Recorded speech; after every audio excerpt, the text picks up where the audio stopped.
Good morning and welcome to our results presentation for the year ended 30 June 2022. My name is Dion de Kock and I'm the Chair of Sasfin Holdings. This is my first participation in an annual presentation and I hope that you will find the content informative. It's pleasing to note that we have a wide audience today from current and previous board members to our regulators, shareholders, analysts and staff. Economic growth remains a challenge for South Africa, which is now facing the additional impact of increasing inflation and interest rates. While the economy has recovered somewhat from the lows of the COVID-19 pandemic, the landscape remains challenging with high levels of unemployment and low levels of business confidence. In addition, the heightened risks associated with inter alia, the upcoming ANC National Conference, the potential Financial Action Task Force grey listing, and the energy crisis will need to be carefully navigated to restore the confidence needed to attract investment to drive economic growth and create employment.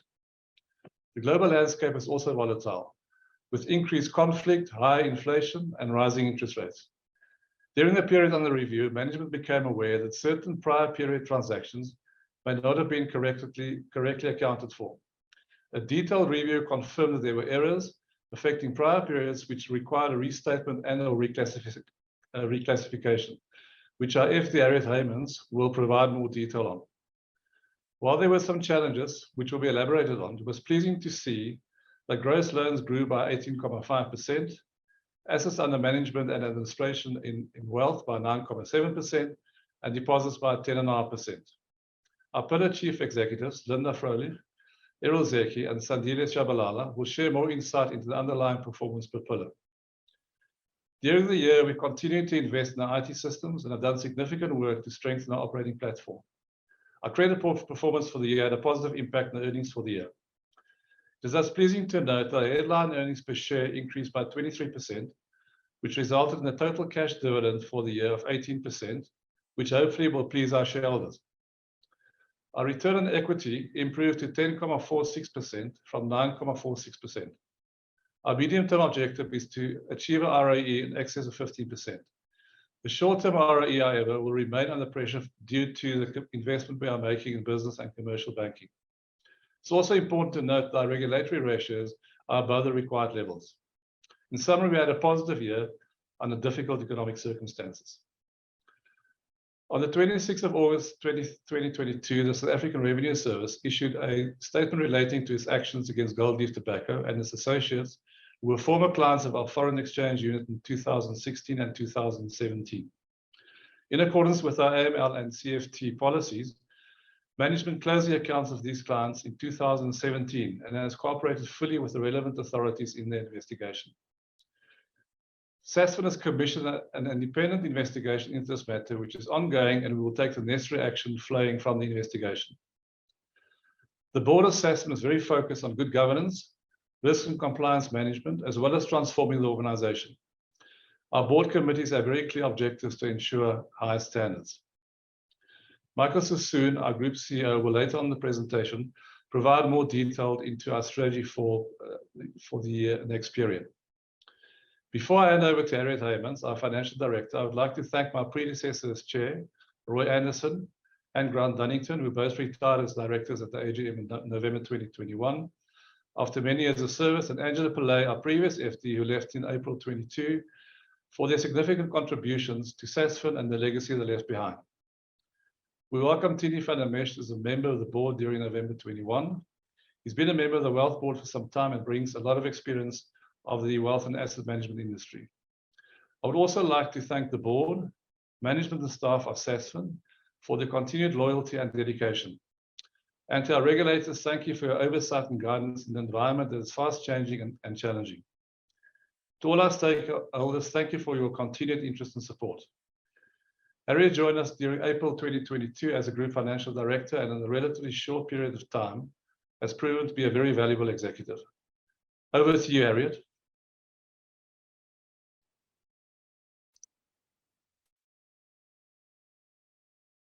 Thank you, Dion, for the introduction. This is my first results presentation, and at the outset, I want to thank everybody for the warm welcome into the Sasfin family. Through strengthening our specialized capabilities within the pillars, the finance and operational teams have focused on key reconciliation and balance sheet substantiation processes. Through the review and strengthening of these processes, we became aware of certain transactions that may not have been accounted for correctly. This has resulted in a restatement and several reclassifications in the financial results. The restatements relates to a certain legacy reconciling items dating back to 2019 and 2020, when we migrated from 3 legacy systems to 1 product system in our asset finance pillar. Through our new automated reconciliation processes, we were in a better position to effectively categorize the reconciling items and ensure that same is correctly accounted for. A detailed technical assessment was done, and due to the material impact, we decided to restate the 2021 retained earnings. The cumulative impact of this is a reduction of retained earnings as at 1 July 2021 of 57.6 million rand, which constitutes 4.1% of retained earnings at that point. Also, through these detailed reviews, we also identified other system-related and/or cut-off-related issues, which were assessed and, due to the materiality, rectified through reclassifications in both the statement of financial position and the statement of profit or loss and other comprehensive income. It's important to note that these reclassifications did not impact the earnings in any of the prior reporting periods. I also want to stress that the root causes of these issues are understood and have been effectively remediated to ensure that this does not reoccur. We continue to focus on strengthening our internal financial controls. The main year-on-year movement in headline earnings is the reduction in credit losses, which was driven by an improvement of our portfolio shape, and also a large impairment in our land bank exposure in the prior year of 98.2 million rand, which was not repeated. Our land bank exposure reduced during the year, increasing our exposure coverage ratio for this exposure. And therefore, after careful consideration of all known facts, the ECL for this exposure was not changed for the year. Headline adjusted items also reduced from last year, with primary headline earnings adjustment in the current year relating to an insurance proceeds of an investment property that was damaged during the riots in KwaZulu-Natal. In the prior year, we disposed of non-core investments that contributed 51.5 million to the group's headline earnings. This included the sale of our stake in Efficient Group, closing down of Sasfin Asia, and the sale of Sasfin Commercial Solutions. Last year also included an impairment of 40.6 million rand for capitalized software. I'm very pleased to report that the group has resumed dividend payments, and that the board has approved a dividend of 30% of headline earnings for the year.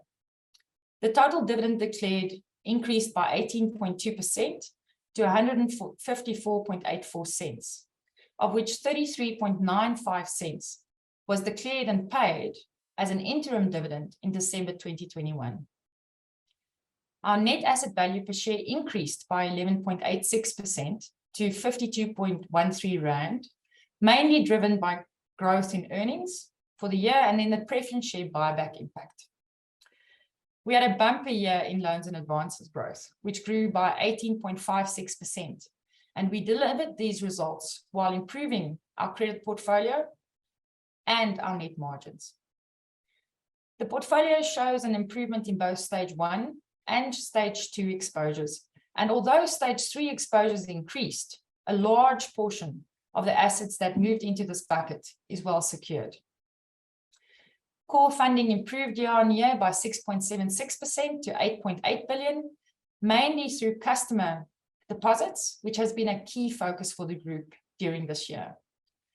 We've maintained healthy cash, liquidity, and capital positions, and our capital adequacy ratio did reduce due to increased credit risk weighted assets off the back of our loan growth. All our regulatory ratios remain well above regulatory limits.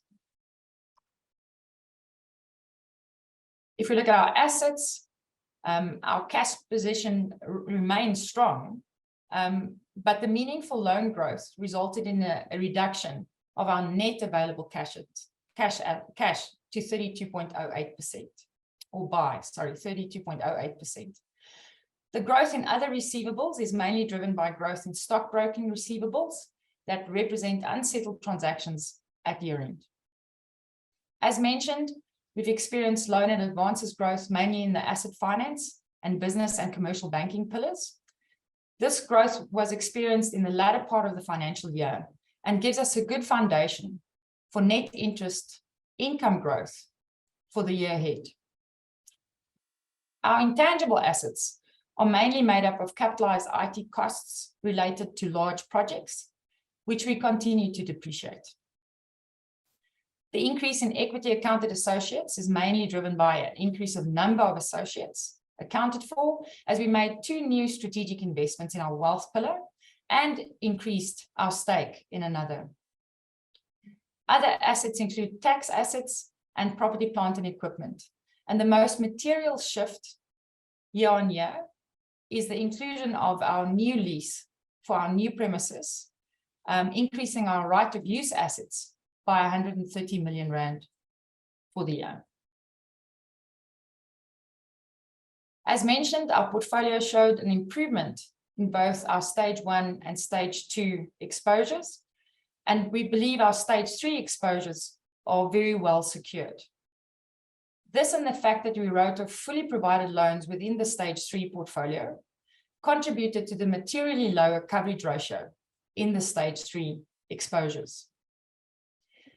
Other factors that also impacted the material expected credit loss reduction of 11.2% to 475 million rand related to the model recalibration and the forward-looking overlay in June 2022. The monitoring and the recalibration of our IFRS 9 model is a key focus and is assessed twice a year.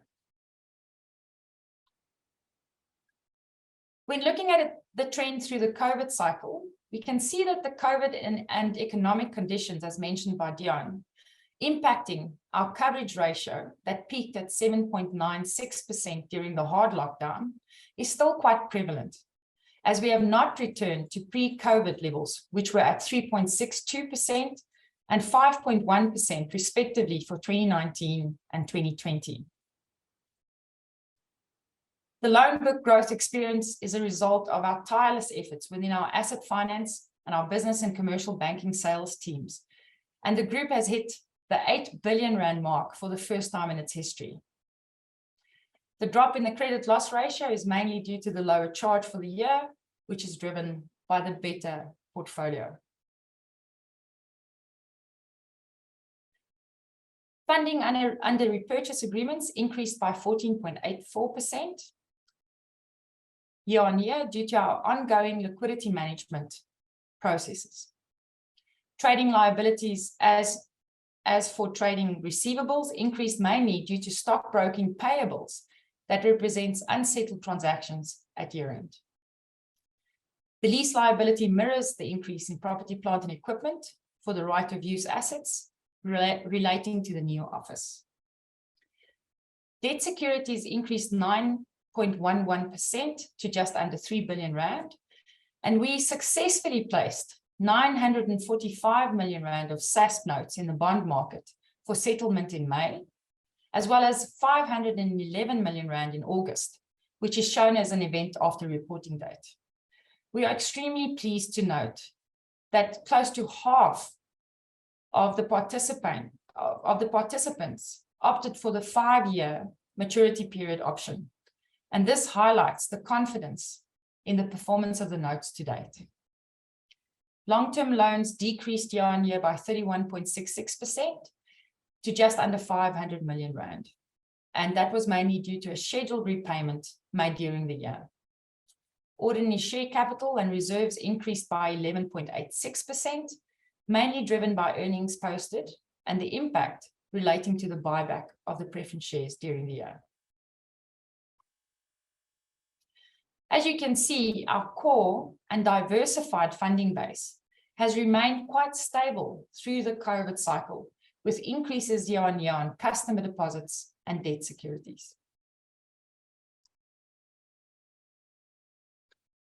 Headline earnings grew 18.14% to 166.7 million rand. This is mainly driven by lower impairment charges, as mentioned, and the material land bank impairment accrual raised last year that was not repeated. Although total income is flat at 1.3 billion rand, our core income has grown year on year, as we have disposed of non-core investments that contributed 51.5 million rand of revenue in the last year. We have also seen less fair value adjustments within our private equity portfolio, as our non-interest revenue decreased slightly by 0.9%. Therefore, we believe that the quality and the predictability of our earnings has improved year on year. Operating expenses are up 3.6%, mainly driven by increases in staff cost.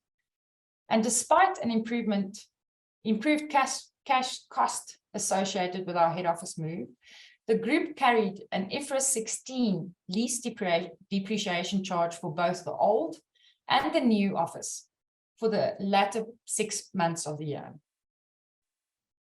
The flat revenue growth and higher operating expenses increased the cost-to-income ratio to 78.93%, and our effective tax rate reduced significantly to a more normalized percentage after material non-tax deductible items in the previous year were not repeated.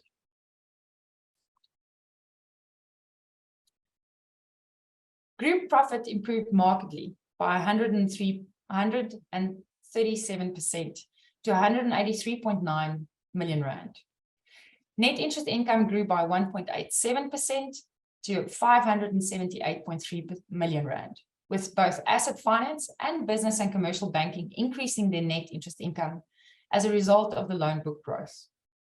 While Treasury's net interest income declined year on year due to lower investment in interbank call and money market funds and increased funding initiatives. Non-interest revenue decreased by 0.9%, despite an increase in our non-interest revenue from our wealth pillar, driven by assets under management growth of 8.9%. The wealth pillar contributes 47% of the group's non-interest revenue. We also saw a 4% increase in business and commercial bank, while asset finance stayed flat year on year, countered by a lower fair value adjustment in our private equity portfolio. Driving non-interest revenue through primary transactional accounts is a key focus for our business and commercial banking pillar. Cost growth is mainly driven by increase in staff costs, lease expenses, and the once-off operational loss in wealth of 45 million rand. Share in associates profits decreased due to the sale of the Efficient Group in the prior year. Earnings and return on equity have recovered well through the COVID cycle to exceed pre-COVID levels, with ROE increasing to 10.46%. The group is targeting an ROE of 15% in the next 2 to 3 years. Income levels have improved through the cycle as private equity fair value adjustments stabilized and core revenue showed strong growth. Although the cost-to-income ratio has dropped since the COVID levels, our cost-to-income ratio remains quite high at 78.93% and is actively being monitored while we ensure that we invest in the key capabilities needed to continue delivering excellent customer service and our unique offerings. Our targeted cost-to-income ratio remains to be that we want to achieve is below 70%. Income from operations is before associate income and tax. We have seen a marked improvement in profit from operations year on year, with an increase of 86.9%, ending at 219.85 million rand. The year-on-year reduction in group relates to the impairment on land bank and intangible assets in the prior year not repeated. This totaled 138.8 million rand. Through embedding our federated model, We have also moved some capabilities previously housed in the group to specific pillars to strengthen the operational and technological capabilities to ensure that each pillar is well geared to deliver client-focused solutions in terms of the changing technological landscape and to achieve greater scale. The pillar heads will go into more detail in regards to the year-on-year movement in profits posted.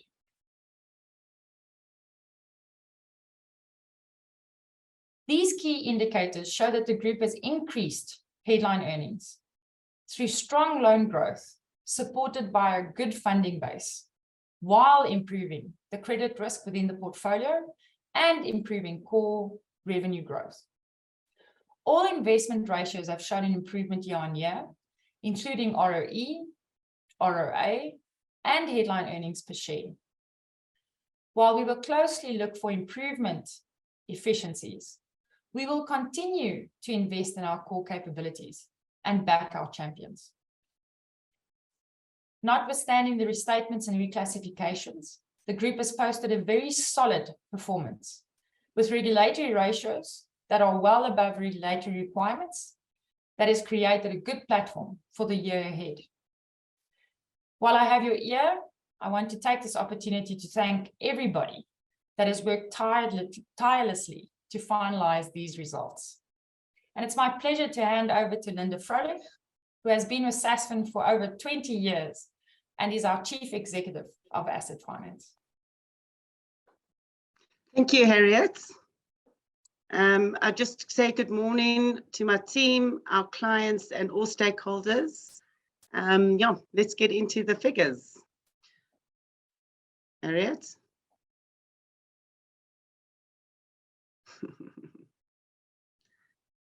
Okay, so this is my favorite slide, and the slide doesn't even do justice for the excellent performance achieved by Asset Finance.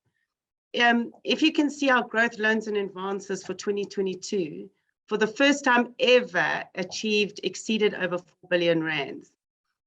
Just to help you understand how exceptional that is, our pre-COVID 2019 was our best year prior to that, and we ended on 3.2 billion. So by exceeding our prior year best by over 900 million was exceptional.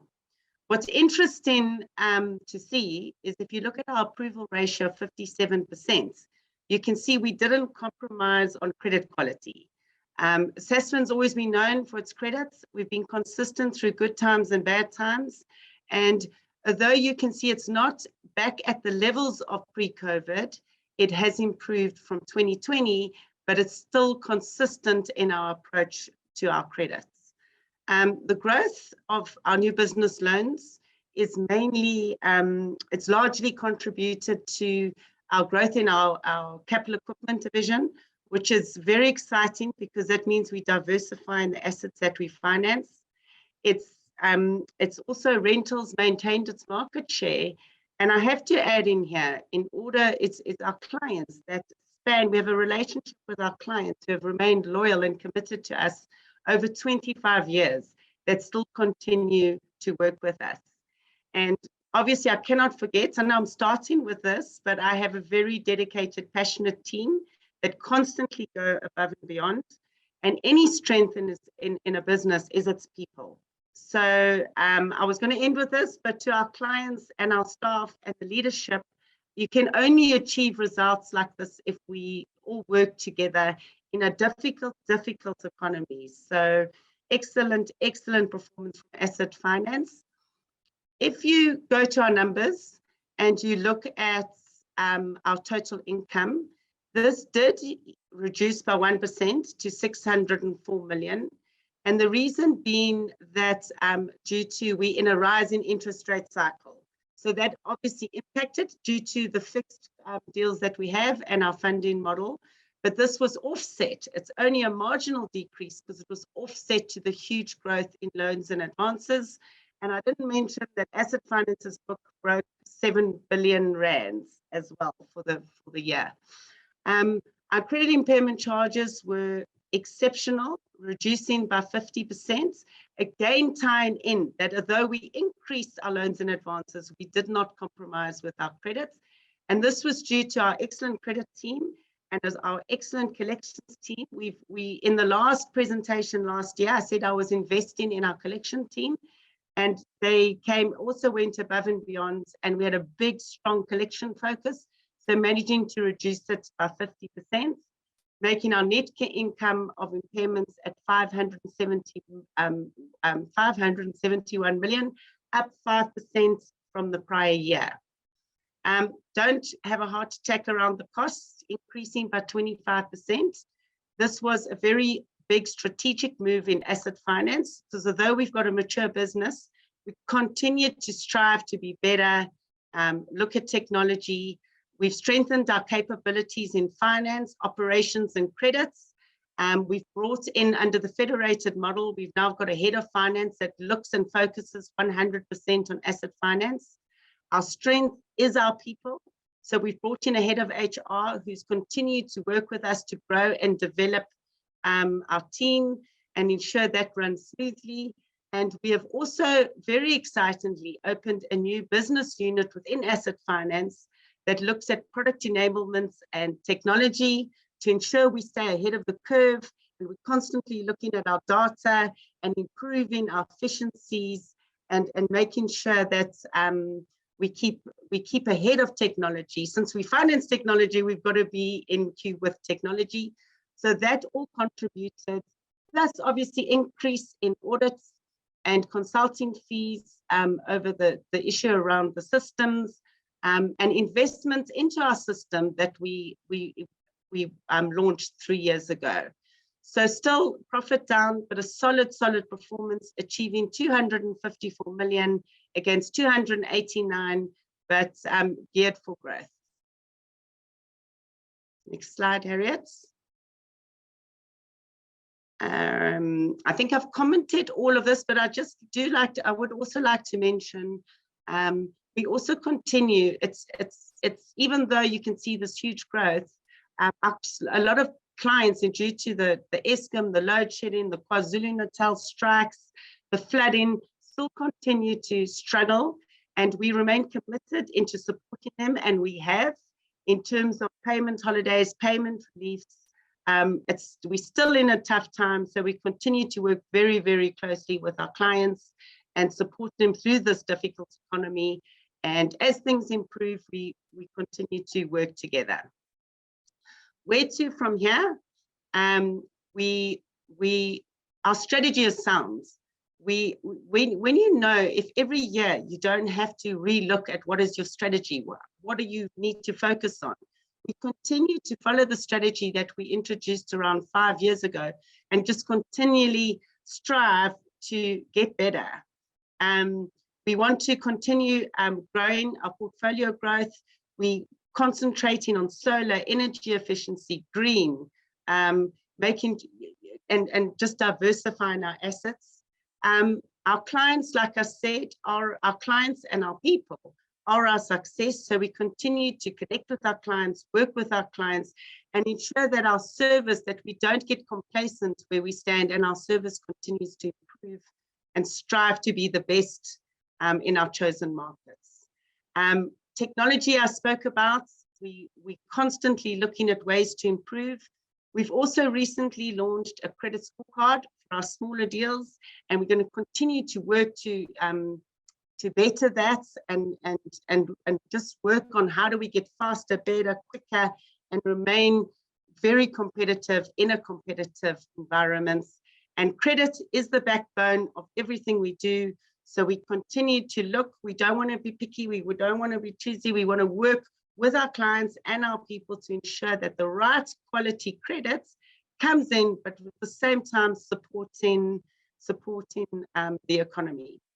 Just to add, one thing I did mention about an increased cost that I didn't mention is that we continue to support our graduate program. It's very close to my heart and very close to my team. So in terms of costs, I'm very happy to say over the last 2 years, we always take 10 or 14 graduates into our team every year. because we are committed to supporting youth and combating unemployment. And I'm happy to say in the last 2 years, we've employed over 20 graduates, and we continue to support that program. Plus, in terms of that, in the 2020 year, we financed over 250 million of Nacera loans. So to remind everyone, Nacera loans is where we provide finance to youth, women, and COVID impacted companies under the Dutch guarantee in order to also combat unemployment. Because if you support businesses in order to grow, they in turn employ people. And Asset Finance financed over 250 million in the financial year. And we continue to strive to support businesses and our clients in very, very difficult times. Thank you very much, everybody. And I will hand over to Errol, who is the CEO of Wealth. And you all have a beautiful day.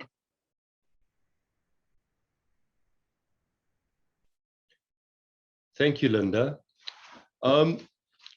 When evaluating the performance of the wealth business, we always start with assets. And it's been a good year from an asset perspective. Our assets under management, which includes assets under advice, grew by 9% for the year.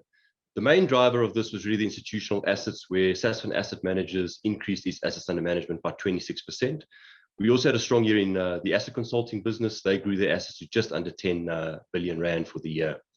On the private client side, we did see our assets under management and advice declining very slightly.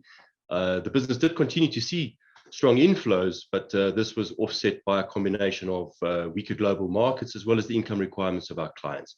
Many of our clients are retired, and they really do depend on the monthly income that they draw from their investments from us to sustain their living. But overall, a good year in terms of asset growth, and in what is more than a challenging market, especially the second half of the year. Moving on to the financial performance, income, which includes income from associates, increased by 5%. Just to say that when you look at the base, so FY21, that did include income from the Efficient Group. We disposed of the Efficient Group in December of 2020, and so that's in the base. If one normalizes for the Efficient Group in the base, income was up around 7% or so. When breaking it down on the private client side, globally, we still continue to see a nice increase in our global revenue. It makes up more than 30% of our overall income, and this is despite the fact that markets were weaker in the period. Just to say that, obviously, to some extent, to a large extent, that has been offset by the fact that the rand has depreciated as well over that period. On the local side, revenue mostly flat. Over there, really the difficulty here is that we continue to see lower volumes and margins on the local equity brokerage side, but we certainly did see a nice stabilization and pick up towards the end of the financial year. But overall for the year, slightly down still. Institutional business growing nicely, up 18%. This is in line with the strong asset under management growth that we showed on the previous slide. And just to say, on other income, down 10% there. The sale of our stake in the Efficient Group is included in that number. So that's really the reason why that number is down. On the cost side, unfortunately, costs up by 25% for the year. This is really on the back of an operational failure and loss linked to a large elective corporate action that we were processing for clients. This was disclosed as a post-balance sheet event in the prior year's number. Outside of this, so on a normalized basis, in other words, excluding the operational loss, costs were flat for the year. So the net result of this is a decrease in profit from operations of 25%. When moving on to the next slide,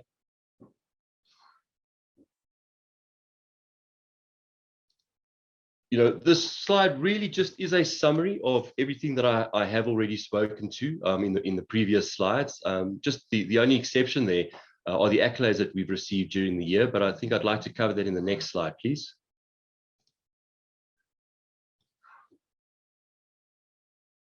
So this is just a slide of the accolades and the rewards over a year. And just to say, look, we are obviously not in business to win awards, but we certainly do take pride in the recognition that we continue to receive in the various industries that we operate in. But most importantly, you know, the recognition of our clients. During this last year, the Sasfin BCI Flexible Income Fund won the Raging Bull Award again. This is the 4th consecutive year that this fund has won that award. The Sasfin BCI Stable Fund won a Morningstar Award for its category. There are only 5 of these awards. It's a very coveted award. On the private client side, Sasfin Securities, this is our private client stockbroking and portfolio management business, once again was named the top advice broker in South Africa. This is in the annual Intellidex Top Securities Broker Award. So that's 2 years running, best advice broker. On the wealth advice side, we placed in the top 3 in terms of the best boutique wealth manager in the country. Once again, these are the survey and the awards by Intellidex. But the award that we are the most proud of, though, is the outstanding performance in the People Choice Award. So both in the top securities broker awards as well as in the top wealth manager awards, we placed very highly in the People's Choice Awards. And you know, these awards are based purely on the input given to the researchers by our clients. So these are surveys by our clients that are completely anonymous and away from us. And really, you know, this is the accolade that is most important to us. Next slide, please.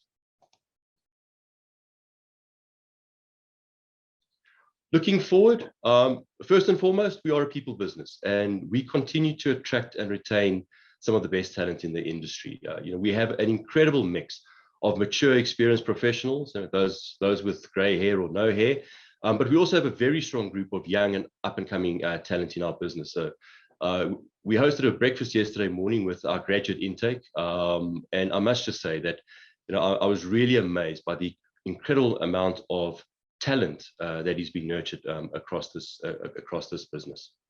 From a private client perspective, you know, we advise on and manage more money offshore today for private clients than we do locally, and this is a trend that has been continuing for some time, and we expect to continue.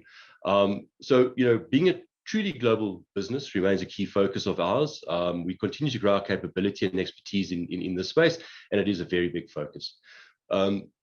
We are also very client-centric in the way that we approach our private client business, and we've been spending a lot of time optimizing our engagement model. So we've been looking at segmentation, we've been looking at improving our client experience through processes, through technology, and in other ways to really have a fit-for-purpose solution that suits the needs of our specific clients.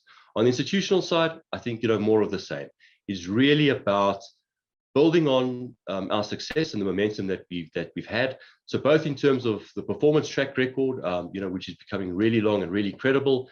We've been building the depth and breadth of our team, and you know, we continue to sort of capitalize on the distribution strategy, which has been a really key focus for us over the last number of years, and continue to drive success in this space. We also obviously continue to support our strategic partners. We do have stakes in a number of strategic partners, and we've taken a few new ones during this year. So, you know, we do look at ways that we can help grow and unlock the synergies for these businesses.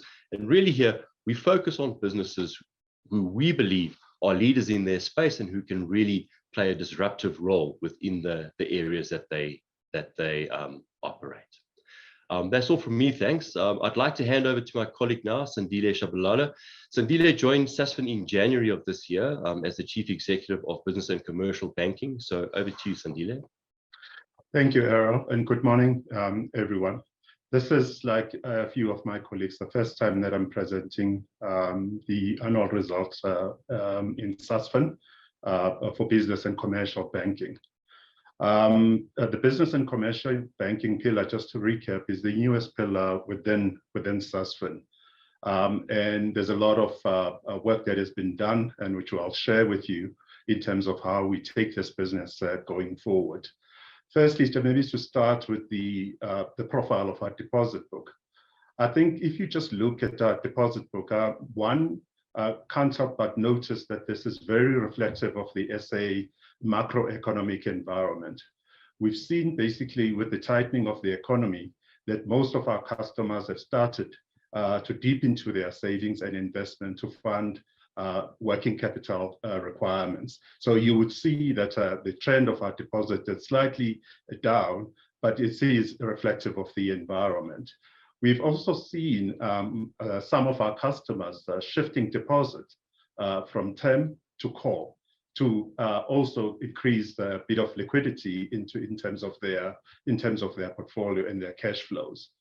I can confirm, however, that Sasfin remains very competitive in the market from a rate point of view.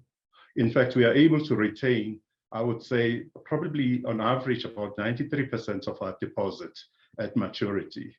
Notwithstanding the lower transactional deposit that is reflected on the graph, I think it was pleasing to actually see that the business customer transactional deposits for the year under review grew by 43%, and the Hello Payza transactional deposits also grew by 116%, which is reflective also of the focus that we have into this space.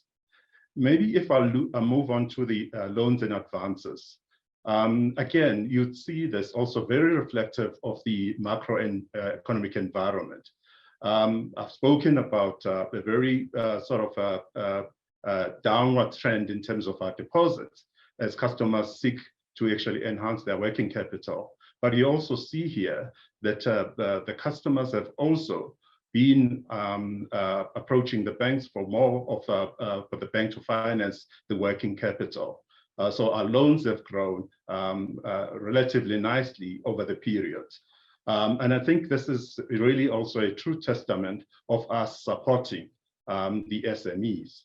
The growth in loans is really supported by the Nasira funding, which Linda has commented on, which is well over 250 million that has been deployed into this environment. And again, this is, again, a testament that we are looking at ways and innovative ways of funding SMEs in this environment and in this very difficult economy. So if one moves into the income statement, I think relatively, if I reflect in terms of where the business is at, I think if you look at the top line growth from an income point of view, I think it is really pleasing to see that our total income has increased by 13.4%. And this is demonstrative of the momentum that is in the business around growing revenue. And I think as Harriet has mentioned, this is largely driven by the growth in terms of our loans book. And we've seen a healthy growth in terms of our net interest income in the year under review. The impairments is a story that actually also is reflective of the growth in the loans book. I think it is really to be what you call expected as you've grown your loans book, that your impairments would grow as well. But I think the one thing that I would like to leave you with is that through the cycle ratios in terms of our impairment targets, we are still very well within those targets. And I think if one also looks in terms of just the total income from a business banking and commercial point of view, I think it's pleasing to note here that the loss from operations have improved substantially for the year under review, sort of improved by 25%. Again, testament to the traction that is made in terms of the business going forward. So if we move on to the next slide. I think the one thing that maybe I would like to just maybe pause on and just reflect on is what has been done in terms of this business for the period under review. I think we've now been very successful in integrating the business to form one sort of pillar, the business banking pillar. As you are well aware that we had various businesses that were operating and servicing businesses, but not operating under the pillar, under one pillar. I think this is important in terms of driving a very client-centric mindset in terms of the business model that we want to deploy going forward. We've also been successful in the strategic review of the business, redefined our target segments from a business point of view. We've realigned our business operating model. and the structure, the management structure, to support a client-centric business model, which focuses primarily on growing primary banking relationships. As a result of that, we've also seen a good growth in client numbers. We've also strengthened the leadership in the pillar. We've completed all the senior appointments higher in terms of the pillar. We've also increased the number of sales teams, both in business banking as well as commercial banking. So what are we focusing on in 2023 then? I think if one moves on into 2023, we will continue to drive and embed a high performance culture, as well as a client-centric culture in the business. We're focusing on enhancing our customer value propositions, improving our service, as well as increasing the banking product suites that we offer to our customers. We are also focusing on building platforms that are scalable, that allows us to build a solid foundation for business growth and also meet our customer needs. For example, we are looking at upgrading our customer digital platforms to actually meet the complex needs of our medium and large businesses that we want to focus on. We also continue to drive the business growth, more particularly growing deposit to support our lending. And the big focus obviously is on growing non-interest revenue. We continue to increase our sales footprint and capacity. As can be observed from all of these initiatives, we will continue to invest in this business for growth. Finally, I would like to thank the BCB team, which is the business and commercial banking team, and everyone else that has supported this business to produce these results. Thank you very much, and I would like to hand over to Michael. Good morning, everyone. Thank you for joining us. And just a big thank you to our colleagues, and just to welcome Dion, our new chairman, and Harriet, our new FD, and Sandile, our new Chief Executive of Business and Commercial Banking. And just thank you for your presentations, as well as to Linda and Errol. Obviously, we're still operating in a very complicated environment. In addition to the increasing inflation and the increasing interest rates and the very challenging economy, COVID-19 did remain a challenge for the first half of the year, having quite a big impact on the mental and physical health of many of our stakeholders. Economic impacts in terms of supply chains and the impact that that had on certain industries which we finance remained under pressure for the first half of the year. Businesses such as ours have been adapting to new ways of work. And however, as the lockdown pressures eased at the beginning of this year, really, this calendar year, we did see increased business volumes. So while there's been this excellent loan growth, I think it is important to note that much of that loan growth did happen in the last 3 months of the financial year. And that's why some of the income benefit that you would expect from that loan growth hasn't yet really materialized. The regulatory and technology environment remains complicated. They've increased regulations from different regulators. They're new technologies. And I think that is important to note. And all of this, the economic reality, the regulatory and technology reality, as well as what's going on more broadly in society, has resulted in quite a big competitive shift within the tier 2 banking landscape. There weren't that many tier 2 banks in South Africa to begin with, post 2002. And there was hardly a new bank license which was granted in the South African economy by the regulator from about 2002 for almost 2 decades. And in the last 3 to 4 years, 4 of the tier 2 banks, which is the majority of the independent banks in South Africa, have been or are in the process of being acquired, which means that of those original tier 2 banks of, say, a decade ago, there are very few left. 2 new banks have emerged, and we are seeing a move of some of banking services and the like into fintechs and non-bank lenders. So there is quite a big shift happening within the competitive landscape. And I think that's an important context, just thinking about the Sasfin business and where we're going to. You can move on to the next slide, please. If you think about what that Sasfin in this last year, as has been mentioned, we grew our loans by 1.35 billion. We don't do any consumer finance within Sasfin. All the lending we do is to South African businesses, and to achieve, to put out 1.35 billion rand worth of fresh loans in this economy to businesses who really require growth finance.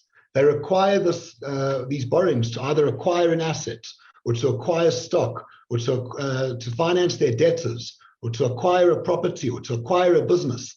That's who we're supporting. And to be able to grow that by 1.35 billion in this economy, 18.6%, we're very proud of that. And we're very proud of the contribution that makes within the South African economy. Notwithstanding some slight reduction in deposits in the business and commercial banking pillar, we did see deposit growth of 500 million rand, over 10% to 5.2 billion, which we are also proud of, and it remains a big focus of ours. And then, as was discussed, the assets under management where equity markets in particular were very difficult, grew by over 5 billion rand to almost 60 billion rand.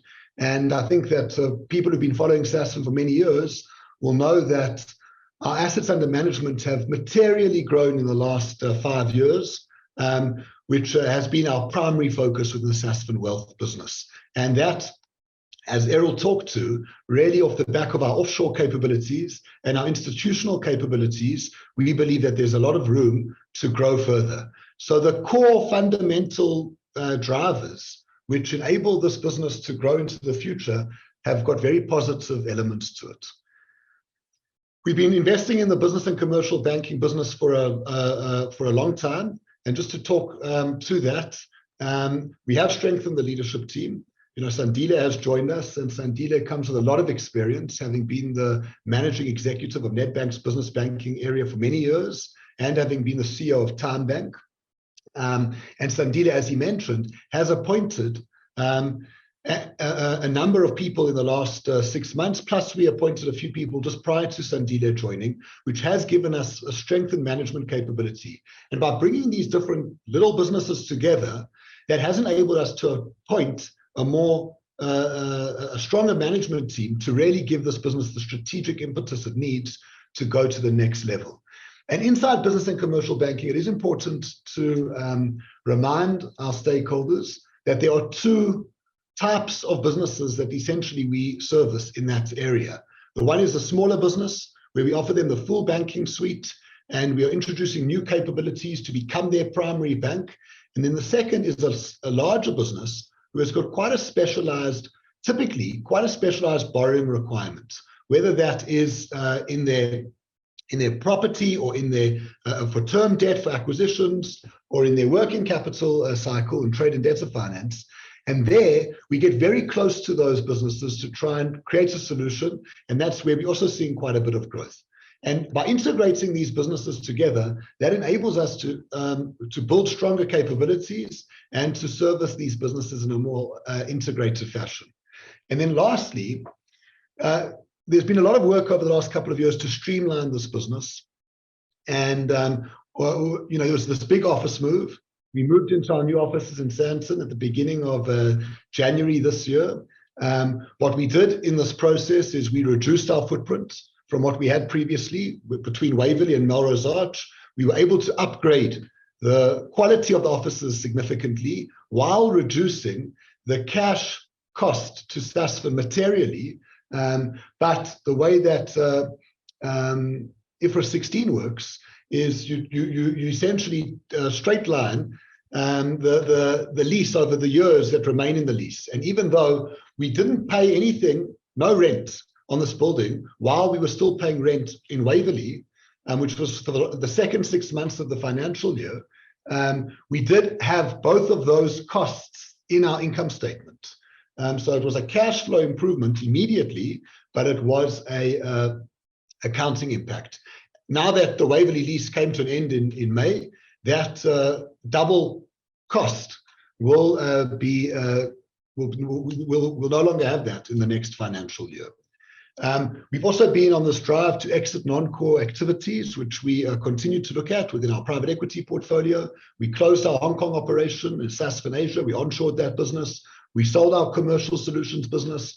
We bought back our preference shares. It's important to note that had we had those preference shares in the base, we would have had a big preference share dividend to pay. By not having the preference shares in the base, we didn't have the value or the benefit of that cash. That did have an impact on income, but ultimately you would have had the dividends, which would have been after profit number, but it would have been a headline earnings number, and therefore it's important to take that into your minds when evaluating the numbers year on year.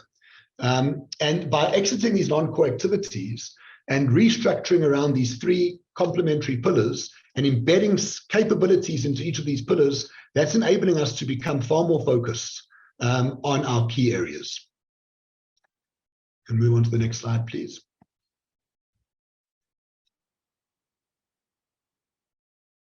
And Sasfin historically did run quite a centralized support area, and we still have elements of central support, especially when it comes to governance, risk, audit, oversight.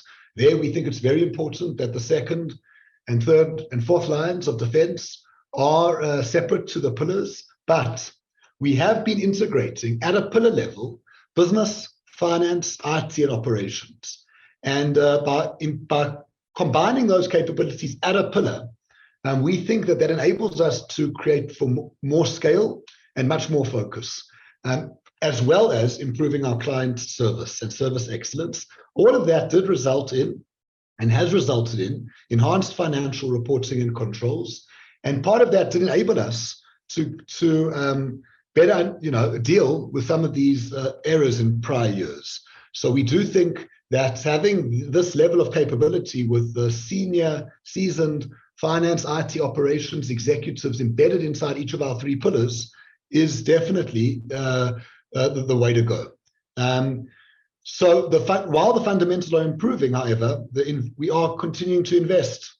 And even though income remained flat, as Harriet mentioned, the quality of income has improved. And we're very focused on the quality of income. In some years gone by, quite a bit of our income growth would have come off our private equity portfolio. But that income growth was quite volatile. And then in following years, we saw a dip in income as a result of writing down some of those assets. So we are much more focused on putting on assets onto our balance sheet and growing our assets under management in our wealth business and generating non-interest income, which is of an annuity nature. It's more consistent. It can grow more sustainably. And I think that if we were to really understand the underlying contribution to income, and just looking through even Errol's numbers and Linda's numbers and Sandilia's numbers, you'll see that the quality of income has improved.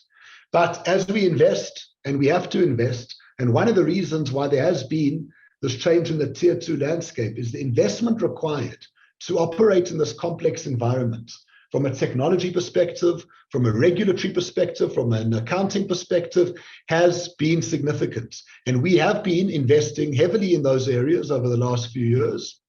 And that in of itself does put a burden on the cost to income ratio. Plus, we are committed to building this business and commercial banking business into something very scalable and sustainable. And therefore, we are investing in that business. And then just to mention that in this last year, the operational loss in wealth and the office move did have a further impacts on the cost to income ratio. The chair did touch on this at the beginning of the session. Post the year end, there were some allegations of collusion by staff with one of our clients to enable money laundering. We take this very seriously. This happened back in 2016 and 2017. And given our suspicions, we have expanded our investigation, and we will leave no stone unturned to understand what exactly happened here, who may have been culpable, how we can ensure that these things won't happen again. We did upgrade our systems in 2019, and where there is more inbuilt segregation and there is more inbuilt controls, and therefore we are more confident that we would be able to detect financial misconduct in this kind of area. But where parties collude in a very sophisticated manner to try and undermine your controls, even the best controls in the world can be quite difficult, can prove difficult to detect. However, what is important to note is we did close these accounts in 2017. We submitted all the relevant reports to the various authorities. We've been working very closely with the authorities and continue to do that, and will continue to do that. And to the degree that anything else emerges out of our investigation, which we need to bring to the attention of the authorities, we will obviously do that. So on the one hand, there does appear to have been, this kind of financial misconduct in our business back then.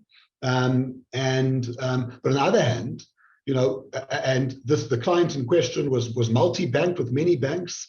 On the other hand, it was in many ways our reporting of this event which enabled and has enabled the authorities to take the action that they have. Next slide, please. So if we just look forward now to the year ahead, challenges remain. The global economy and global politics are looking very worrying, with increased inflation, increased interest rates, what's going on in Europe, the impact on supply chains, and all of this has a big impact on South Africa, clearly. And this is the environment that we are operating in. And then this is compounded within South Africa by the energy crisis. And just to mention that we are taking steps to ensure that we have already, to ensure that we are well prepared for prolonged load shedding, to ensure that we can operate, the potential fat of grey listing, as well as what's happening in the local politics with the ANC conference coming up. And then if we just look to what Sasfin will focus on in the year ahead, that we will focus, we see that this loan growth that we've achieved in this last year, the pipeline looks good. And therefore, in order to kind of continue to achieve that loan growth, we are focusing on targeted deposit and bank non-interest revenue growth, and to ensure that we manage our capital optimally, to ensure that we can continue to grow our funding into the business sector within South Africa, which is so valuable. And obviously within the wealth business, we will continue to drive assets under management growth. And while we will invest in our strategic shareholders are all long-term in nature, and are much more interested in what this business will look like in the years ahead than in the months ahead, we will actively manage our costs to ensure that we aren't spending on things in unwise fashion, to see how we can sustainably improve the cost-to-income ratio. And within each of our pillars, we have got very specific objectives. In the asset finance pillar, we will look to leverage our competitive advantages to further grow and diversify our book. We also think there might be some opportunities there to engage in some corporate action potentially to further strengthen that pillar. Business and commercial banking is very focused on its primary banking capabilities, which we think will enable us to further drive growth in deposits, non-interest revenue, and loans. And we are seeing many more primary business bank clients. And wealth will continue to strengthen its institutional asset management and offshore capabilities. And this is really supported by these 5 key group strategic key performance indicators. As each one of our pillar executives mentioned, at the core of everything we do is people and culture, and to attract the right talent, to attract the right young talent, and to develop these individuals, to give them opportunities, we think is very important. We believe that our approach to this new ways of work is a competitive advantage. We also are embedding strong human capital capabilities within each of our pillars and at the group to ensure that we get the maximum out of our people and we enable them to reach their potential. We're very focused on ensuring that each one of our pillars, that their platforms are geared for growth. And that's everything from origination to ensuring excellent operations, excellent finance and servicing of clients. Sales is important. In a low growth economy, we do need to find ways to get in front of the right clients in the right way, and that remains the focus. our purpose at Sasfin is to positively contribute to society. And we achieve this purpose, we believe, by providing very necessary finance to businesses and enabling our clients in our wealth area and in the bank as well to grow their savings and to grow their global wealth. And at the center of any economy is the need for business growth, which creates jobs, it creates an increased tax base, it creates investment, it creates innovation on the one hand, and then also to have a solid savings culture where people can retire well, where families can retire well, and they can meet their own retirement objectives, which we are very committed to in our wealth business. But transforming our society also includes steps taken to improve diversity, I'll just touch on some of these issues. So essentially, we've got a sustainability forum, which is a management forum underneath our social ethics committee, which is very focused on each of the environmental, social, and governance issues. When it comes to the environmental issues, there are numerous initiatives within Sasfin Wealth to ensure that we invest client money in a way that results in sustainable outcomes. And within asset finance, we are growing our energy efficient financing. We've grown that with 275 loans, 136 million rand. And this is a relatively new area, and we believe that there is opportunity to further grow financing into energy efficient asset types. When it comes to social, and in many ways, I think that the thing I'm most committed to personally is to ensure that we can have a social impact, given the high levels of unemployment and the big challenges that we face in our society. And really, that's about becoming the SME champion. We provide valuable resources to our SME clients. Under Nasira, by year end, just to slightly correct what Sandile and Linda said, we had done 200 million rand, but post year end, that number has grown quite meaningfully, and that's with the 250 million, but it's even actually it's above 250 million post year end. When it comes to diversity, we feel very committed and very passionate about diversity, and at a senior leadership level, right through our organization, we have seen increased levels of diversity. That also enables for a more dynamic culture. And Sandile has done particularly well in bringing in some very talented, diverse professionals to help us take our business and commercial banking business to the next area. But we have seen this across the whole group. And as you would have heard from Linda and Errol, we're very passionate about graduates. Since 2019, we've trained 159 graduates, of which we've retained 115. They're employed by Sasfin, and the ones that aren't employed by Sasfin have gone on to other companies. And this is something which we remain very focused on, to bring in young talent, to develop this talent, especially given the unemployment challenges of the country. And then in terms of some of the financing that we provide, we are committed to social impact finance. In our property area, we've done quite a lot of affordable and student property development finance, where there's many new beds that have been available to people who, especially in the affordable housing space, as well as empowerment finance inside our specialized lending business. And Sasfin Wealth is building some capabilities in impact investing. And when it comes to governance, the reason why we've had a change in chairman and a change in the board is because we, in terms of the directive of the SARB issued in 2018, Roy Anderson and Grant Dunlington both had served in excess of 9 years, and therefore they were no longer considered independent in terms of the PA rules. So our board is completely independent. Most of the independent, well, it's a majority independent. Our independent directors joined, have all served less than 9 years, and they do provide excellent oversights into this business. In our remuneration practices, we don't just measure performance, we measure both alignment with our values as well as risk metrics, which includes good governance. And in the last year, we've also had to, in terms of a different regulation coming out of the SARB, we've had to enhance our data capabilities through a system called Radar, which is risk data and risk reporting, and to aggregate risk reporting. So we have implemented that system that provides us with capabilities to more proactively manage risk, to understand the full impact of our different risk elements within our business at on a much more real-time basis. And And we remain very committed to good governance. And all these things are closely monitored by our board via our various forums. So in conclusion, the economic, regulatory, I should add here, the auditing as well, changing technology and operating environment remain complex. You know, we've had to contend with a lot in the last few years. We've had to contend with new IFRS standards, new banking standards, the POPIA, the new FISCA kind of market conduct related issues.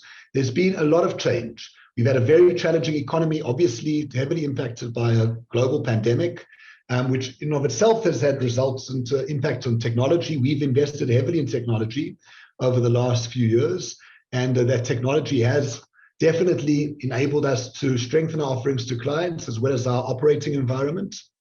But all of these things remain very complex to manage and has resulted in some challenges which were articulated throughout this presentation. We actively address challenges as they emerge, and the reality in this environment as a tier 2 bank, and if you go and look at the various banks, there are different challenges that each bank's facing, and we actively address those as they come along. But despite these challenges, I think that the thing to note is that we improved our headline earnings by 23.63%, headline earnings per share in this last year, which we think is an excellent performance under the circumstances.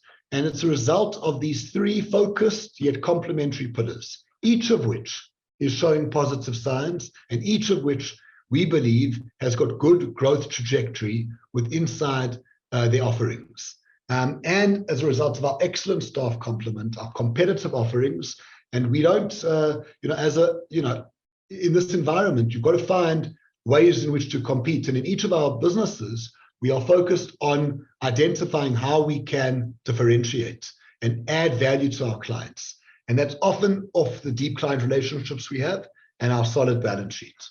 And I just would like to take this opportunity to thank our committed shareholders, and particularly our long-term strategic owners, our board, our management team, and all of our people who have gone beyond for our clients, which is evidenced in the numbers, our clients, our depositors and associates who we enjoy deep relationships with, and our regulators, and let me add our auditors here, and just to mention that our partner that's been auditing us for the last 5 years, Vincent Chikovo-Kovo, is completed his 5-year term. So just to thank Vincent for his years of service over these last 5 years, and there will be a new partner taking over in the next year.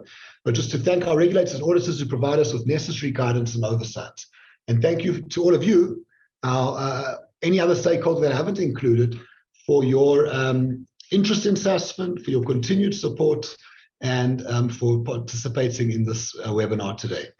So with that, I think we have concluded the presentation, and we are able to take questions. So please, if you have a question, please can you post the question on the chat, and we will deal with any questions as they come along. Let's give it a couple of minutes for people to raise any questions.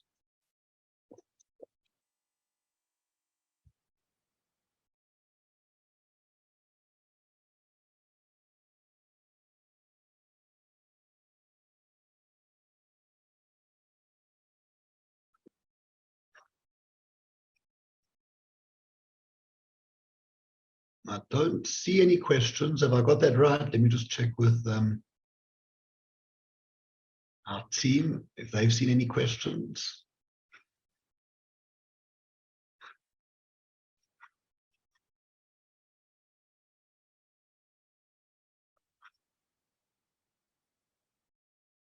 Okay, the ROE is a question, is 10.46%. Let me just make sure I've got that exactly right. 10.46%, that was mentioned on slide 18. By the way, the presentation is available on our website, 10.46%. So just to mention, I did mention earlier that our target ROE is in excess of 15%. And we're comfortable with our income mix, and we are comfortable with our credit quality in order to get to that level. But our cost to income ratio is too high at the moment in order to achieve an ROE of in excess of 15%. If we had a cost to income ratio of closer to 70%, then we would achieve that level of ROE. So even though that's quite a bit higher, at a 70% cost income ratio, that's quite a bit higher than where the big banks operate. That's a function of the size of our wealth business in relation to our group. And a wealth business is typically a higher cost income business than a retail bank. And it's a function of our very high ratio of staff to clients, given the personal touch that we engage in.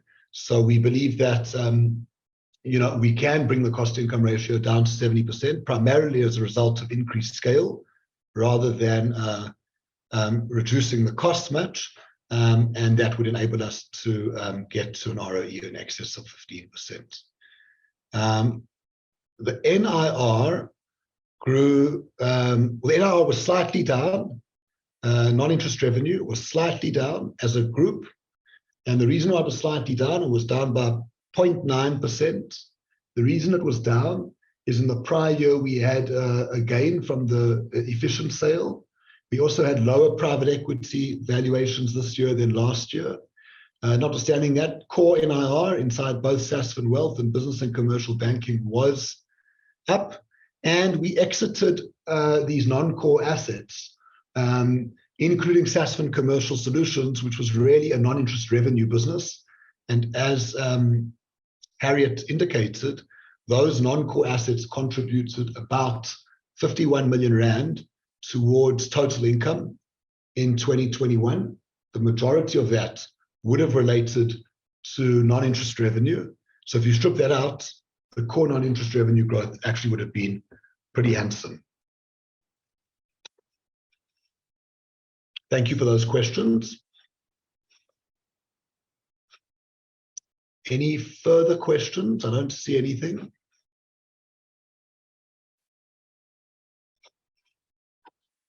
Give it another minute or two.